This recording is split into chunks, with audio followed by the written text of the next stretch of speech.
Hello everyone, সবাই কেমন আছো? আশা করি ভালো আছে, আমিও ভালো আছি। তো আজ একটা শিক্ষা নিয়ে আবার এলাম। জীবনে কিছু মানুষ কখন শুধরায় না। যেমন ধরো, যেসব মহিলারা প্রথম মনে করো কাউকে বিয়ে করেছে, আহ, বিয়ে করার পরে এরা প্রথম সংসার, এত ভালো একটা সংসার থাকা সত্ত্বেও এদের কী বলতো, এত চুকচুকানি, এত মানে একটা খুজলি হয় না এদের শরীরে।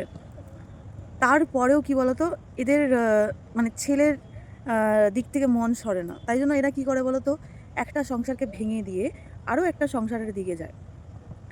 এবং এসব মানুষরা কখনো সংসার করতে পারে না, কারণ তাদের হচ্ছে স্বভাবটাই তো একটা থেকে আরেকটা যাওয়া, তাই না? তো আর সেকেন্ড, কখনো কি দেখেছো কোনো ডান্স বারের মেয়েরা আহ, কোনো বাড়িতে বিয়ে করে গেছে, তারা সুখে আছে? কখনোই নয়, কারা কোনোদিন সুখে রাখবেও না। এইসব মেয়েদের মোটিভটা কী থাকে জানো? এইসব মেয়েদের মোটিভ থাকে যে বিয়ে করার পর বাড়ির যতজন সদস্য আছে ভালো সুখের সংসারকে এরা বরবাদ করে দেয়, টোটালি তছনছ করে দেয়। এই বারের মানে ডান্স বারের মেয়েরা, হাঙ্গামা ডান্স করে যে মেয়েরা, এরা টোটালি কী করে বলো তো, মানে অন্যের ঘরের সংসারে গিয়ে পুরো ধাজিয়া উড়িয়ে দেয়। এরা বিয়ে করে, এরা দিখাবাও করে যে আমি খুব সুন্দর সংসার করছি, কিন্তু করে না।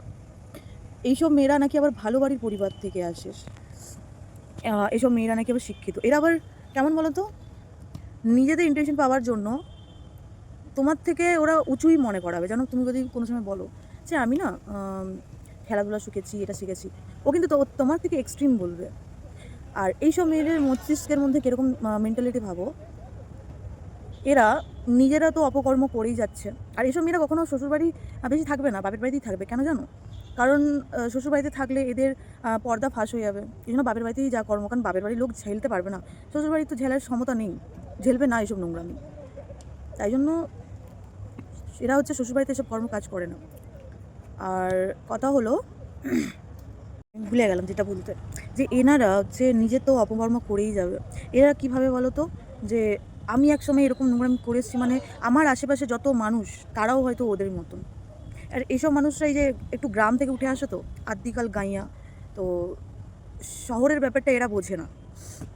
এরা কীভাবে বলো তো, নর্মাল একটা ফ্রেন্ডকেও এরা বয়ফ্রেন্ড বানিয়ে দেয়, আরও অনেক কিছুই বানিয়ে দেয়, ঠিক আছে? কারণ এদের সেরকম মানে কি বলবো, এসব মেয়েরা তো অ্যাকচুয়ালি দেখো ডান্স বার আর হাঙ্গামা ডান্স করে, তো এইসব মেন্টালিটি মেয়েরা কী বলো তো, যে সব ছেলেরা এদেরকে এদের উপর পড়ে, এদের উপর মরে। তার মানে এদের আশেপাশে যতজন আছে ওরা সবাই ওর মতন নোংরা মনোভাব রাখে, ওর মতনই সব হারকাত করে। এইসব মেয়েরা একটু বেশি ভদ্রতা দেখানোর চেষ্টা করে, আলটিমেটলি ওরা নয়, ঠিক আছে? ওরা লুকানোর চেষ্টা করে অনেক, কিন্তু পারে না। আছে কিছু মানুষেরা এমন আছে, যেটা প্রমাণও আছে আমার কাছে অনেক কিছু।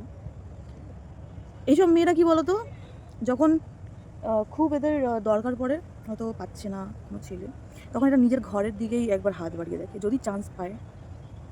যখন চান্স পায় না, তখন কী বলতো, ওই মানুষগুলোর সাথে ঝগড়া করে, ওই মানুষগুলোই তখন খারাপ হয়ে যায়। এরা এতটাই নোংরা মেন্টালিটি।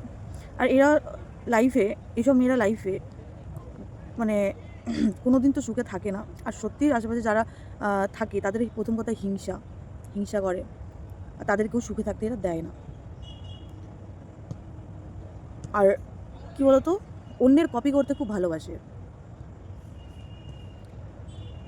আর এইসব মেয়েদের কাছ থেকে আমি বলবো, এখন যেটা দেখছি আমার বন্ধুর সাথেও তো হচ্ছে, তো এই যে কিছু যে মেয়েরা প্রথম সংসার করতে পারো না, এই যে প্রথম বিয়ে করার পর প্রথম সংসার করতে পারছো না, সেকেন্ড ছেলে ধরে চলে আসছো নোংরামি করার জন্য, বা অন্যের স্বামী স্ত্রীর ভেতরে বা গার্লফ্রেন্ড বয়ফ্রেন্ডের ভেতরে তুমি ঢুকে গিয়ে তাদের রিলেশনটা নষ্ট করছো, ঠিক আছে?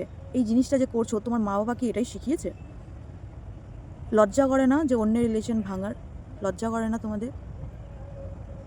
তোমাদের মা বাবাও মনে হয় এরকম কাজ করে করেই হয়তো এতদিনে তোমাকে জন্ম দিয়েছিল, যে তুমি অন্যের সংসার ভাঙছো, একটা সন্তান থাকা সত্ত্বেও, দুটো সন্তান থাকা সত্ত্বেও অন্যের সংসার ভাঙছো, অন্যদের রিলেশন ভাঙছো। মানে কি বলবো, তোমাদের মতো মেন্টালিটির মানুষরা না সমাজের জন্য তো অনেক বড় মানে একটা সবক আর বিষাক্ত একটা জিনিস। তোমাদের মতন মেয়েদেরকে, মানুষদেরকে রাস্তায় নামিয়ে মানে পিটিয়ে মেরে ফেলা উচিত। আমি এই কী বলবো, এই যে এরকম মেয়েরা, আজ মনে হয় আমি প্রায় 4-5 জনকে দেখে নিলাম। এরা এরা কেমন বলতো, নিজেরা তো ঠিকমতো সংসার করতে পারছে না, অন্য কেউ সংসার করে দিচ্ছেও না। উল্টো কী বলতো, মানে অন্যের ওয়াইফরা যদি ওই যে যাদেরকে সংসার করতে দেয় না, তাদের যদি ওয়াইফরা এসে কাছে হাত পাও ধরে, ক্ষমাও চায় যে ছেড়ে দাও, এরা তাও করবে না, তাও করবে না। কারণ এদের মোটিভটাই হচ্ছে অন্যের সংসার ভাঙা, ধ্বংস করা। এরা কখনো আগে এই জন্যই যায়নি, ঠিক আছে? আর আমাদের আর কিছু কিছু ছেলেদের চরিত্রটাও এত খারাপ, যার বিয়ের আগে একটা গার্লফ্রেন্ড থাকে, আবার বিয়ে করে অন্য কাউকে, আবার বিয়ের পরেও অন্যের ঘরের বউদের সংসার ভাঙার চেষ্টা করে। আছে, অনেকেই আছে, আমি দেখেছি। মানে যেটাকে বলে বৌদিবাজ, যেটা মানে এরা হচ্ছে নিজের ঘরে বউ রেখে অন্য ঘরের সংসারটা যে ভাঙায়, কী পায়, কী মজা পায় জানি না। আবার নিজের দোষ ঢাকার জন্য অন্য কাউকে ফাঁসিয়ে দিতেও পারে এরা। আর আর নিজের হচ্ছে কী বলুন তো, নিজের হচ্ছে বউয়ের কাছে ভালো সাজে। হ্যাঁ, আর কিছু কিছু মানুষকে দেখি, আর থাক, আর বলে লাভ নেই, পরে আবার না হয় এই নিয়ে বলবো। আজকে এইটুকুই। সবাই ভালো থেকো, সুখে থেকো। আর বলবো, যারা হাজব্যান্ড ওয়াইফ, যারা সম্পর্কে ভালো লেগছো, যারা গার্লফ্রেন্ড বয়ফ্রেন্ড, দেখো তোমরা তো একটা রিলেশন করছো, তো সর্বপ্রথম তোমরা নিজেদের পার্টনারদেরকে বিশ্বাস করতে শেখো। যেদিন তোমরা নিজেদের পার্টনারকে বিশ্বাস করবে না, সেই দিন তৃতীয় ব্যক্তি নামে কোনো মানুষ আসতে পারবে না। এই যে তৃতীয় ব্যক্তিগুলো থাকে না, এরা তোমার লাইফে এসে তোমাকে এমনভাবে গুলিয়ে দেয়, যে কারণে মানে তোমাদের রিলেশনে তো ঝামেলা হবেই হবে। ওরা নিজেরাও তোমাদের লাইফটাকে ধ্বংস করে দেবে।